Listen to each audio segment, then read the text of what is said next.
नमस्कार, disclosure with Vinod में आपका स्वागत है। और आज हमारे साथ डिस्क्लोज करेंगे फॉर्मर कैबिनेट मिनिस्टर सत शर्मा सीए। शर्मा साहब, आपका स्वागत है। और बार बार ये आप पर आरोप लगते हैं कि भारतीय जनता पार्टी पोलराइजेशन की राजनीति करती है और कहीं ना कहीं मंदिर मस्जिद गीता कुरान के इर्द गिर्द ही घूमती है। लेकिन अब जब आपने कांग्रेस के मैनिफेस्टो की तुलना मुस्लिम लीग से की है, वो किस आधार पर की है? ऐसा है कि कांग्रेस हमेशा से ऐसी राजनीति करती आई है जिसने हमेशा से देश को तोड़ने का काम किया है। आज़ादी से लेकर और जब तक भी कांग्रेस सत्ता में रही या ये लोग सत्ता में नहीं भी थे, तब भी इन लोगों ने हमेशा से देश को तोड़ने की कार्य किया है। और ऐसे समय में उनका जो मैनिफेस्टो आया है, आप भारतीय जनता पार्टी का मैनिफेस्टो देखिएगा और पिछले अगर उनके मैनिफेस्टो भारतीय जनता पार्टी के मैनिफेस्टो देखेंगे, इसमें आपको विचारधारा और वो विचारधारा जो एक राष्ट्रवादी विचारधारा है, उसी को लेकर हमेशा से भारतीय जनता पार्टी ने काम किया है। और भारतीय जनता पार्टी ने हमेशा से देश के हित को सर्वप्रथम कहा है, नेशन फर्स्ट, उसके बाद मेरी पार्टी और उसके बाद स्वयं मैं। पार्टी का हर कार्यकर्ता भी और पार्टी स्वयं भी, क्योंकि पार्टी हमारी कार्डर बेस्ड पार्टी है, कार्यकर्ता बेस्ड पार्टी है, जबकि कांग्रेस जो है कभी भी कार्डर बेस्ड नहीं रही। कांग्रेस ने हमेशा से जब जब भी सत्ता में आई है, राज किया है, अपने नेताओं के नाम पर राज किया है। आपके ध्यान में होगा, जब कभी भी प्रधानमंत्री जी के नाम पे कार्य होते थे, उन्हीं का नाम दिया जाता था। लेकिन आज प्रधानमंत्री जी के नाम के ऊपर नहीं, प्रधानमंत्री जी के जो उनका स्टेटस है, जैसे प्रधानमंत्री कोई रोजगार योजना है या जैसा भी है, लेकिन उसमें नरेंद्र भाई मोदी जी का नाम आपको जो है वो नहीं दिखेगा। वो अपने आप में दर्शाता है कि कांग्रेस ने हमेशा से देश के अहित में काम किया है, तोड़ने का काम किया है, और भारतीय जनता पार्टी ने जोड़ने का काम किया है। लेकिन प्रधानमंत्री जी ने अपने ही नाम का स्टेडियम बना दिया गुजरात में। देखिए, प्रधानमंत्री जी ने नहीं बनाया, अब वहां के लोगों की इच्छा थी, वो नाम उन्होंने जो है एक पर्टिकुलर प्लेस में, वहां के लोगों की इच्छा थी। लेकिन यहां तक जैसे मैंने कहा कि कोई बड़े कार्य होते हैं, अब प्रधानमंत्री जी के आयुष्मान कार्ड की जो थी, जिन दिनों में कार्ड आया, अलग अलग स्टेट्स में उन्होंने कहा कि देश के प्रधानमंत्री जी की कहीं फोटो दिखती है जी, प्रधानमंत्री जी का कार्ड के ऊपर है, प्रधानमंत्री जी ने फोटो भी हटा दी। जब देश के लोगों का हित करना है, 80 करोड़ गरीब जनता का हित करना है, आप सोचिए कि कांग्रेस के समय में ये लगभग 100 करोड़ जनता जो थी वो गरीबी लाइन से नीचे थी। आज ये 80 करोड़ जनता जिनको फ्री राशन मिल रहा है, और उससे भी नीचे प्रधानमंत्री जी ने जो 10 वर्ष के अंतराल में कार्य किए हैं, उसमें 25 करोड़ गरीब जनता ऐसी है जो गरीबी लाइन से ऊपर जो है वो आई है। प्रधानमंत्री जी ने हमेशा से आम जनता का हित देखा है। एक आम घर में पैदा होने के बाद आम लोगों की दुख तकलीफों को उन्होंने देखा था, महसूस भी किया था, और उन्होंने उनके हित में जो है वो बात की है। जी, लेकिन अब जो चुनाव हो रहा है, मुझे लगता है कि 370 के इर्द गिर्द हो रहा है। मौलाना आज़ाद स्टेडियम में प्रधानमंत्री ने खुद ऐलान किया था कि हमने 370 में संशोधन किया है, हमारा राइट बनता है कि पब्लिक आवाम मतदाता हमें 370 सीटें दें। आप विनोद जी खुद सोचिए कि 370, अगर जम्मू कश्मीर के संदर्भ में बात करूं, हालांकि जम्मू कश्मीर में मात्र 5 सीटें हैं, एक लद्दाख हमसे जो है अलग यूटी हो चुका है, अलग यूटी है। 370 हटने के बाद आप जम्मू कश्मीर के फायदे देखिए। वही बच्चे जो अपने बस्तों में पत्थर डाल के ले जाते थे, पत्थरबाजी होती थी, बच्चे स्कूल पढ़ने नहीं जाते थे, माँ बाप चाहते थे बच्चे पढ़ें, वही बच्चे आज स्कूल जा रहे हैं। वही लाल चौक जहाँ 1992 में मुरली मनोहर जोशी जी की अध्यक्षता में उस वक्त माननीय मोदी जी भी गए थे, वहाँ पर मात्र एक झंडा फहराने में कितनी दिक्कतों का सामना बड़ी मशक्कत करनी पड़ी थी। आज तो विपक्ष का नेता वहाँ पर झंडा फहराते हुए कहता है कि आज झंडा फहराने में कहीं कोई दिक्कत नहीं है। इतना बड़ा क्रेडिट क्या भारतीय जनता पार्टी को नहीं लेना चाहिए? हमारी विचारधारा की लड़ाई थी, 370 जब लड़ा था तब से ही, और श्यामा प्रसाद मुखर्जी की उनकी शहादत जो थी सिर्फ इसी पे हुई थी। एक विधान, एक निशान, एक प्रधान की लड़ाई लड़ते हुए उन्होंने यहाँ पर शहादत पाई। और कितने ऐसे लोग थे जो भारत माता का झंडा फहराते हुए जो शहीद हुए, चाहे वो जोड़ियाँ के नौजवान थे, चाहे वो सुंदरबनी के थे, रामबन के थे, हीरानगर के थे, भारत माता का झंडा मेरे घर के ऊपर लगे या सामने पेड़ के ऊपर लगे और उन लोगों को गोली मार दी गई। आज हम लोग बड़ी गर्व से कह सकते हैं कि आज लाल चौक का आप लोग नज़ारा देखिए। मुझे भी पिछले दिनों में वहाँ जाने का मौका मिला। वहाँ तो ऐसा लगता है कि सारा तिरंगामयी हो चुका है और उस तिरंगामयी में तो मुझे लगा कि मैं शायद किसी स्वर्ग में जो है वो पहुंचा हूं। इसलिए 370 हटने के बाद जम्मू कश्मीर में वातावरण बदला है। ये एक आह्वान प्रधानमंत्री जी की तरफ से है और जो 400 का आंकड़ा भारतीय जनता पार्टी पार करने की कह रही है, उन्होंने 370 कहा है, लेकिन पार्टी के कार्यकर्ताओं ने 370 नहीं माना। उन्होंने कहा नहीं, हम आपको 400 की भेंट देंगे। 400 का आंकड़ा भारतीय जनता पार्टी इस बार जीत का इतिहास बनाएगी, इसमें कोई दो राय नहीं। लेकिन राहुल गांधी का कहना है कि अगर आप जीतते हो, यानी भारतीय जनता पार्टी अगर सरकार बनाती है, सरकार बनाने के बाद संविधान में बदलाव करती है, समूचे देश में आग लग जाएगी और ईवीएम पर सवाल उठेंगे। ऐसा है कि जब इस प्रदेश का जो अलग से एक झंडा था, 2 निशान थे, उसमें से एक निशान जब हटाने की बात की गई थी, 370 हटाने की बात की गई थी, तो यहाँ भी हमारे स्थानीय नेता यही कहते थे कि तिरंगे को कंधा देने वाला कोई नहीं होगा। इस देश की 104 के नेता नहीं, आपके पार्टनर, सरकार के हिस्सेदार, 140 करोड़ देश की जनता, 2 4 5 10 निकाल दीजिए आप, उनको छोड़कर हर देश का जो नागरिक है वो इस तिरंगे को अपनी जान समझता है, आन समझता है, शान समझता है। और मेरा मानना है कि इस तिरंगे के लिए देश का हर एक नागरिक जो है वो अपनी जान दे सकता है। राहुल गांधी जी को, अब हम लोग स्थानीय नेता हैं, बड़े नेता की हम लोग बात नहीं करना चाहेंगे, लेकिन कभी आप उनको बोलिए अपने गिरेवान में झांकिए, इन 2 यात्राओं का आप लोग उनका कंपैरिजन देखिए।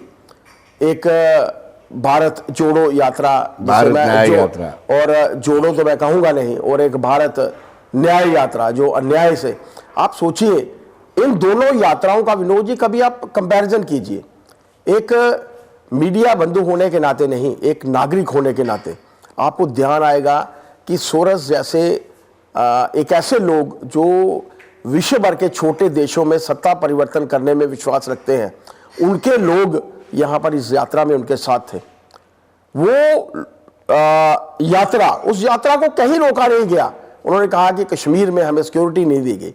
जब कश्मीर में सिक्योरिटी की ज़रूरत ही नहीं है तो फिर उनको ज़रूरत क्या थी? आप खुद सोचिए कि भारत जो दूसरी यात्रा उन्होंने शुरू की, वो यात्रा उन्होंने मणिपुर से शुरू की। आप सोचिए देश को, पूरे विश्व को वो क्या दिखाना चाहते हैं। वो आरोप लगाता है कि मणिपुर प्रधानमंत्री ने चुप्पी साधी रखी कितने दिनों तक। ऐसा है कि जैसे मैंने आपको कहा कि उनके पास अपने समय के कार्य दिखाने के लिए कुछ नहीं थे। तो उस समय में जब सामने देश के प्रधानमंत्री, यशस्वी प्रधानमंत्री जी के 10 वर्ष के अंतराल में जो कार्य विनोद जी उन्होंने किए हैं, मैं आपको बताऊंगा या लोगों को बताऊंगा, आम जनता को बताऊंगा, तो बड़ा अजीब लगता है। जब कभी भी हम लोगों के बीच में जाते हैं, अपनी बात रखते हैं, तो वो लोग कहते हैं हमें मालूम है किसको वोट देना है, बस आप आए हैं, हमें इतना ही बहुत है, हम मोदी जी को वोट देने वाले हैं। मैं करगिल में था। करगिल में एक मुस्लिम समाज के घर मुझे जाने का मौका मिला। करगिल के लोग थे जो इस बार हिल काउंसिल के इलेक्शन में, उसके पीछे वाले हिल काउंसिल के चुनाव, इस वाले हाँ, इस हिल काउंसिल के चुनाव की बात कर रहा हूँ जी। वो जो हमारी बहन थी, उसको ना हिंदी आती थी, ना उर्दू आती थी, ना इंग्लिश आती थी। मैंने उनसे ऐसे ही पूछ लिया, जब उन्होंने हमें चाय वाय पिलाई, तो मैंने कहा ये आप किसको वोट देंगे? तो आपको ताजुब होगा कि मैंने पटका पहना हुआ था, तो पटके के ऊपर कमल का फूल था। उसने कमल के फूल को हाथ लगा के कहा नरेंद्र मोदी। आप सोचिए कि देश के उस कोने में, जिस कोने में ना हिंदी पहुंची, ना उसे हिंदी आती थी, ना उर्दू आता था, उन्हें सिर्फ, जो हमारी बहन थी, मैंने उसको बताया कि आप मेरी बहन है, तो उन्हें बड़ी खुशी। उनके हस्बैंड इंटरप्रेटर के तौर पर बातचीत कर रहे थे उनके साथ, तो वो सीट भी खैर हमने जीती, वो वाली हमारे कार्यकर्ता ने जो थी वो हिल काउंसिल की सीट जीती। लेकिन लोग नरेंद्र भाई मोदी जी से देश का कोई कोना ऐसा छूता है, अछूता नहीं है। कोई कोना, जिस कोने में आप चले जाएंगे आपको कमल का फूल और नरेंद्र मोदी जी जो हैं वो मिलेंगे, और भारतीय जनता पार्टी के कार्य जो हैं वो वहां मिलेंगे। लेकिन शर्मा जी, आप सिर्फ मात्र 2 सीटें जीत पाए कारगिल से, और दूसरा लद्दाख आपके हाथों से जा रहा है, निकल रहा है। विनोद जी, सीटें हम लोगों ने उससे पिछली बार 1 जीती थी, हाँ। उस बार 2 जीती, लेकिन 4 सीटें हमारी ऐसी थी जो हमने 50 से नीचे मार्जिन से जो थी हारी। लेकिन हमारा वोट बैंक जो था, पहले चुनाव में 300 लिए, अगले चुनाव में 2500 लिए, और अगले चुनाव में 14,000 लिए, और 4 कैंडिडेट ऐसे थे जिनको हम लोगों ने नैरो मार्जिन से हारा है। जो मतलब मेरा ये मानना है कि हम लोग अगली बार, आप देखिएगा कि हिल काउंसिल जैसे हमने लेह में बनाई थी, लेह में भी मुझे पहली बार वहाँ 6 महीने रहने का मौका मिला था। अगली बार भारतीय जनता पार्टी कारगिल में भी इतिहास जो है वो रचने जा रही है, इसमें कोई दो राय नहीं जी। लेकिन जिस तरीके से कांग्रेस ये आरोप लगा रही है कि आप एजेंसीज का मिसयूज करके आप सरकारें तोड़ रहे हैं, गिरफ्तारियां कर रहे हैं और उनके प्रचार में बाधा डाल रहे हैं। जो लोग भी आज विनोद जी इस विषय को लेकर बातचीत कर रहे हैं, अगर आप लोगों के ध्यान में होगा, दिल्ली के ही मुख्यमंत्री जब वो मुख्यमंत्री थे, कांग्रेस के साथ नहीं चलते थे, तो वो क्या कहते थे? वो कहते थे कि सबसे पहले बड़े कांग्रेस के बड़े नेताओं को, सोनिया गांधी जी को अंदर करिए, फिर देखिए ईडी, सब कुछ पता चल। अब आप सोचिए कि 10 वर्ष के अंतराल में भारतीय जनता पार्टी के समय में नेग्लिजिबल का मतलब है कि हो सकता है कोई छोटे ऑफिसर ने कोई काम किया हो। आपको लगता है कि कभी किसी किस्म का कोई घोटाला हुआ है, किसी किस्म की कोई गड़बड़ी हुई है देश में? वो 4 से लेकर 14 साल, 10 वर्ष का अंतराल घोटालों का समय था। वो घोटाले जब आप खुल के सामने आ रहे हैं, या इस समय में वो घोटाले सामने आ रहे हैं, तो क्या विनोद जी ईडी को, एनआईए को या दूसरी इनकम टैक्स को क्या कोई कार्य नहीं करना है? और ये एजेंसीज क्या किसी के कहने पर चलती हैं क्या? उनको नहीं पता है कि हमारा देश में डेमोक्रेसी है, तो इस डेमोक्रेसी में उनको अपने दायरे में रहकर काम करना है। जब उनको लगता है कि ये आदमी करप्ट है और इस आदमी के ऊपर एक्शन होना चाहिए, अब समय क्या है? अब उनकी बदकिस्मती आप समझिए कि चुनाव के समय में वो हैं।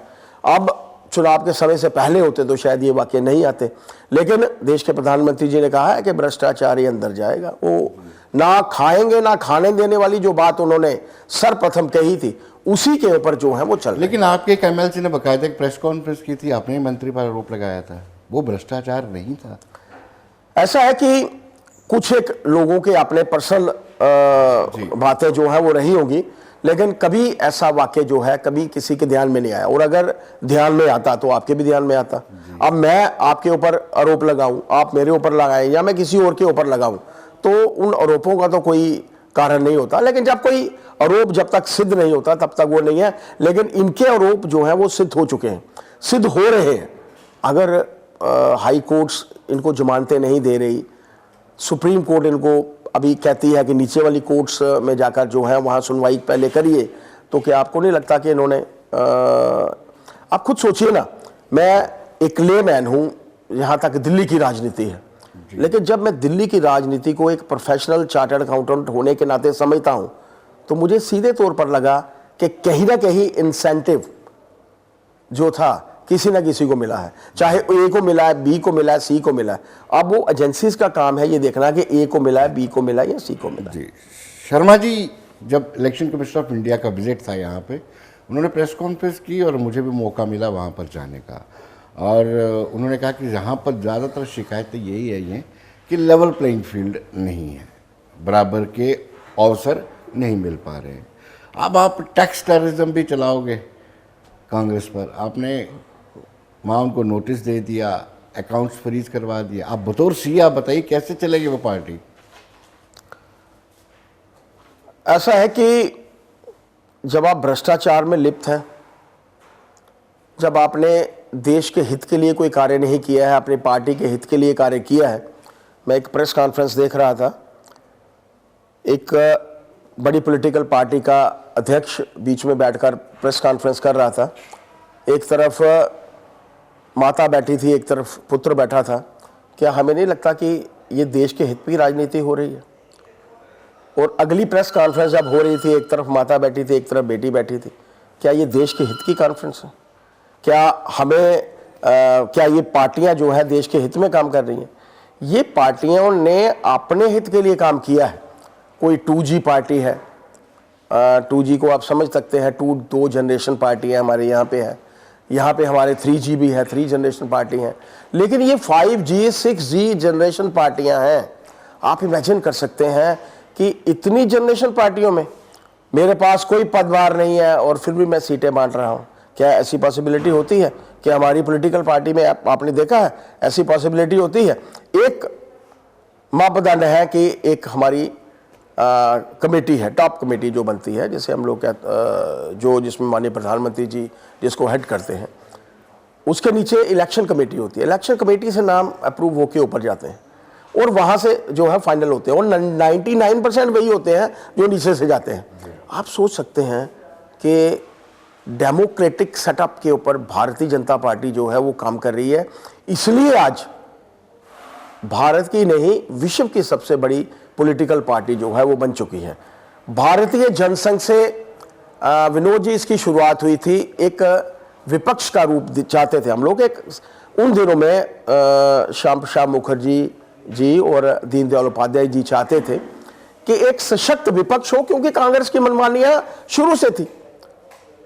और वो विपक्ष आज दुनिया की सबसे बड़ी पॉलिटिकल पार्टी एक नए स्वरूप में भारतीय जनता पार्टी के रूप में आज सामने है। और देश के हित के लिए, जैसे मैंने पहले भी कहा, देश सर्वप्रथम, मेरी पार्टी बाद में, और उसके बाद में मैं।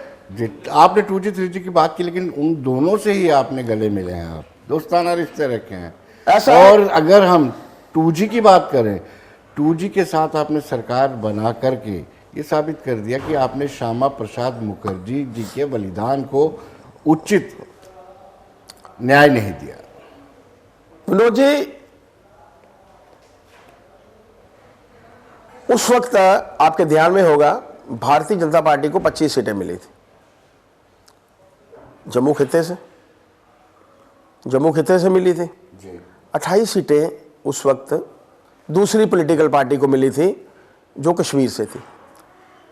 हम लोग जम्मू और कश्मीर पूरे देश भर में एंड करके जो हमारा प्रदेश है, क्या हम लोग कश्मीर के हित को नज़रअंदाज कर सकते थे? क्या ज़रूरत थी?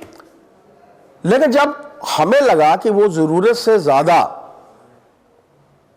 ना जम्मू के हित को कवर किया जा रहा है, ना कश्मीर के हित को कवर किया जा रहा है, उन लोगों के अपने हितों को कवर किया जा रहा है, तो हम लोगों ने अपनी सरकार तोड़ी। हम लोग 6 वर्ष के लिए चुन के आए थे। अब आगामी हमारी जनरेशन जो है 5 वर्ष के लिए चुन के आएगी, लेकिन हम लोग 6 वर्ष के लिए चुन के आए थे और 3 वर्ष के बाद चले गए। क्या आपको नहीं लगता हम लोगों ने भी बलिदान दिया?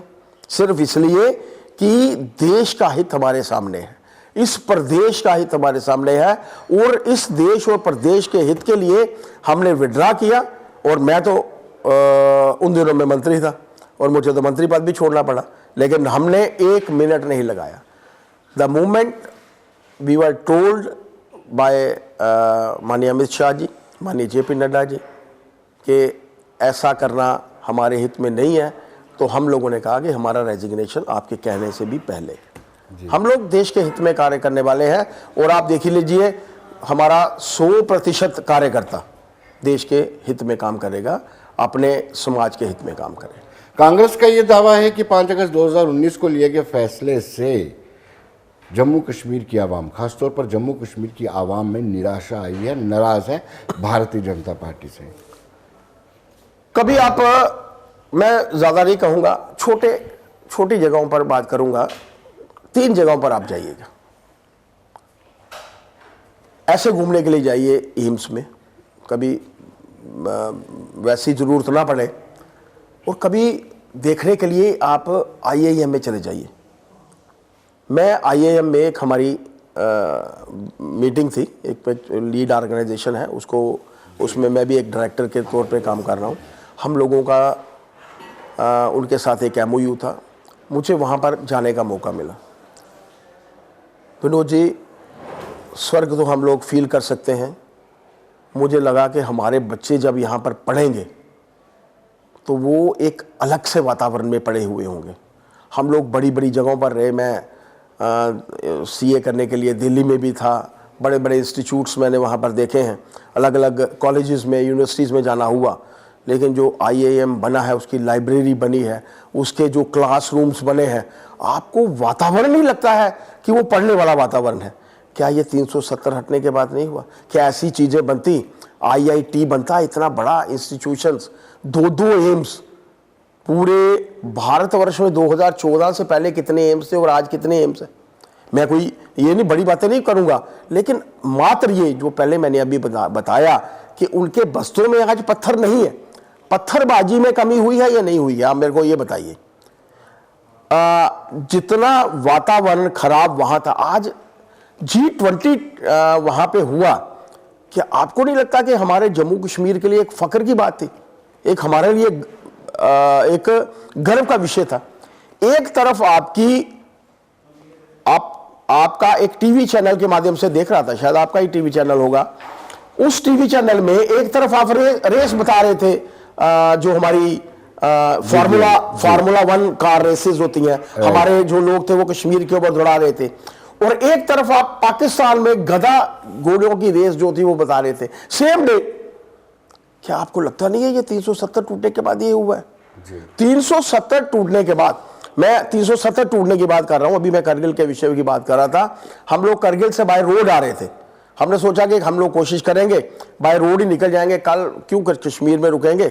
1-2 दिन की छुट्टी मिली थी, हम लोग शायद बीच में कोई त्योहार था, हमने सोचा चलो रातों रात निकल जाएंगे, पर हम नहीं निकल सके। हमें 4 घंटे लगे, 4 घंटे ट्रैफिक जाम में। कहाँ? वो जो हमारी झील है डल लेक पे, वहां से लेकर सिटी तक पहुंचने में हमें 4 घंटे लगे। 8 बज चुके थे, हमने कहा चलो रात को श्रीनगर रुक लेते हैं। 4 घंटे अगर आपको डल लेक के किनारे जाम में लगते हैं, तो क्या आपको लगता नहीं है 370 टूटने के बाद वहां क्या वातावरण बना है? से आप देखिए ना, अभी आप यहां बैंक्स की स्थिति देखिए, 370 से पहले देखिए, क्या वही बैंक्स हैं, वही लोग हैं, लेकिन तब की सरकारों में और आज की सरकारों में जमीन आसमान का फर्क है। आज वातावरण बदला है, और इस बदले हुए वातावरण में आपको हर चीज़ अच्छी जो है वो मिलेगी। और ये जो अगले 5 वर्ष का अंतराल, जैसे नरेंद्र मोदी जी ने कहा है कि 400 सीटों के साथ मुझे देखिए, तो 2047 संविधान बदलेंगे, ये शक है। आप संविधान बदलेंगे और रूस और चाइना की तरह डेमोक्रेसी लाएंगे यहाँ पे, ये कांग्रेस का आरोप है। कांग्रेस ने हमेशा से, मैंने कहा ना कि जो परिवारवाद की पार्टी है वो हमेशा से आरोप लगाएगी। आप सोचिए, जो देश के हित में कार्य करने वाले लोग हैं, कुछ विचारधारा की भी 500 वर्ष का अंतराल आपने देखा, हमारे कई पूर्वजों ने जाने निशावर की राम मंदिर के निर्माण के लिए। राम मंदिर बना, क्या कोई और दे सकता था? 370 गया, 35A गया, क्या कोई और दे सकता था? CAA हमारे लोगों की सोच थी, और उस वक्त हमारे प्राइम मिनिस्टर्स के बीच का पैक्ट, आज़ादी के पहले का भी, पहले के और बाद का भी, क्या वो इम्प्लीमेंट करने में लोगों को दिक्कतें नहीं आई? ये देश के प्रधानमंत्री जी का एक विजन है, जिसको हमारे नेता जो है उनको पूरा कर रहे हैं, और पूरा ये 5 वर्ष का अंतराल है। आज क्या हम लोग सोच सकते हैं कि 11वें नंबर पर जो देश था वो आज 5वें नंबर पर पहुंचा, 5वां नंबर। और जब हम बात कर रहे हैं कि हम लोग 27 में 3रे नंबर पर पहुंचेंगे, इसका मतलब हमारा विजन बिल्कुल साफ है। और 2047 में विकसित देशों की श्रेणी में सर्वप्रथम होंगे। प्रधानमंत्री जी तो कह रहे हैं उनमें से हम एक होंगे, मैं तो कहता हूं तब हम सर्वप्रथम होंगे, तब हम जो चाइना है आज नंबर 2 पे, अमेरिका नंबर 1 पे, उनको भी पछाड़कर हम नंबर 1 बनेंगे। और जो एक ऐसे भारत की कल्पना जो हमारे पूर्वजों ने की थी, मेरा तो मानना है कि एक गरीबी रहित भारत, साम्राज्यवाद रहित भारत, परिवारवाद रहित भारत, और वो भारत जिसमें ना कोई छोटा होगा ना बड़ा होगा, एक राम राज्य जैसा भारत, और ऐसे भारत की कल्पना कभी हम लोग करते थे। तो मेरा मानना है कि हम लोग इसमें सर जी, आप सफल हो क्रेडिट सकते लेने में हैं। बड़े माहिर हैं। बीजेपी वाले लोग क्रेडिट, कोर्ट के आदेश पर आपने राम मंदिर का निर्माण किया, पूरा निर्माण नहीं होने से पहले ही आपने क्रेडिट लेने के लिए प्राण प्रतिष्ठा कर दी। अब गधों की दौड़ या घोड़ों की दौड़ पाकिस्तान में होती है, उसका भी क्रेडिट आप इसलिए ले रहे कि 370 में संशोधन हुआ और 35 से रिपील हुआ, उससे पाकिस्तान की अर्थव्यवस्था चरमरा गई, पाकिस्तान गरीब हो गया। हम कार दौड़ा रहे हैं, वो गधे दौड़ा रहे हैं।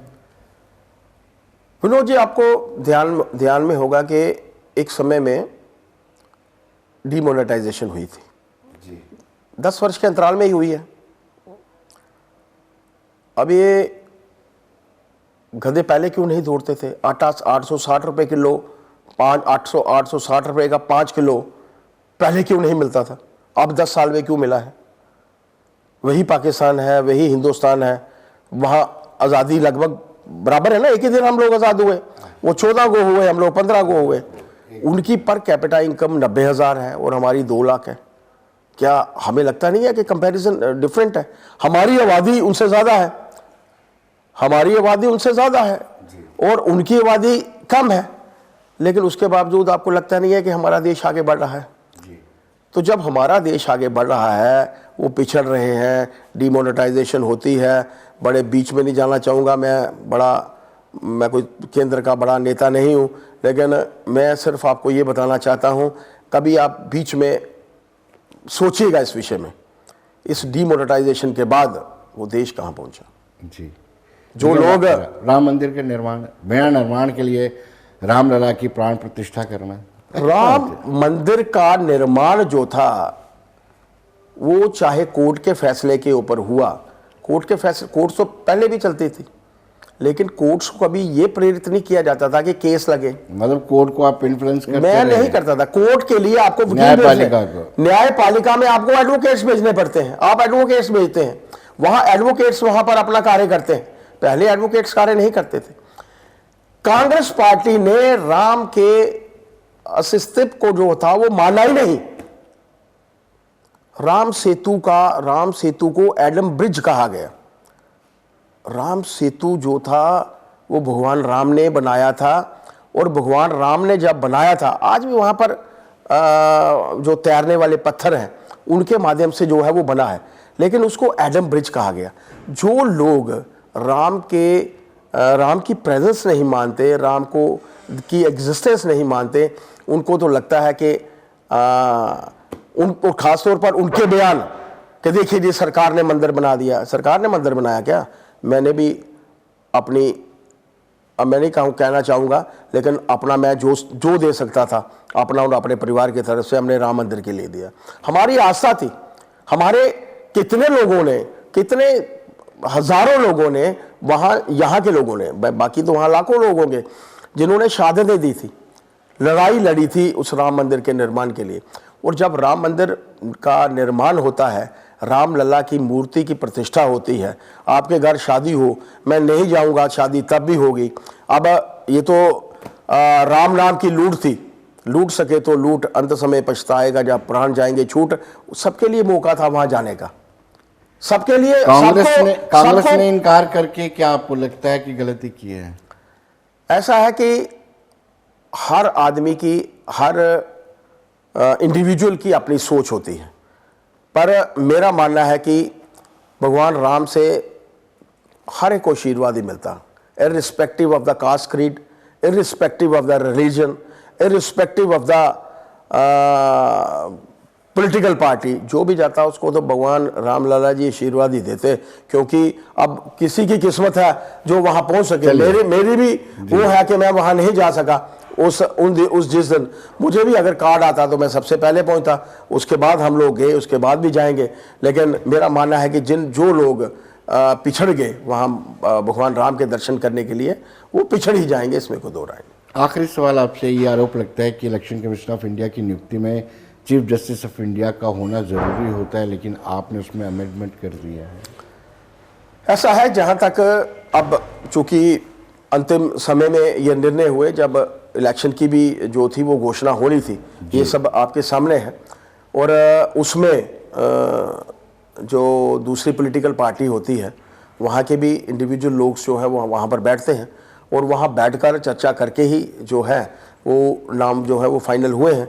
और जो भी नाम फाइनल हुए हैं सबकी सहमति से होते हैं। ये ठीक है कि कुछ लोग बाहर आकर उसको जल्दी लीक कर देते हैं और कुछ समय का इंतज़ार करते हैं, पर भारतीय जनता पार्टी विनोद जी इस बार इतिहास रचने जा रही है, जम्मू कश्मीर में भी, पूरे भारतवर्ष में भी। और जैसे मैंने आपको विकसित भारत की विकसित देशों की श्रेणी में भारत का नाम एक अग्रणी नाम होगा 2047 में। आप भी होंगे तब, मैं भी होऊंगा तब, हमारी नई जनरेशन भी होगी। मेरी सभी नई जनरेशन से भी प्रार्थना है कि हम सब मिलकर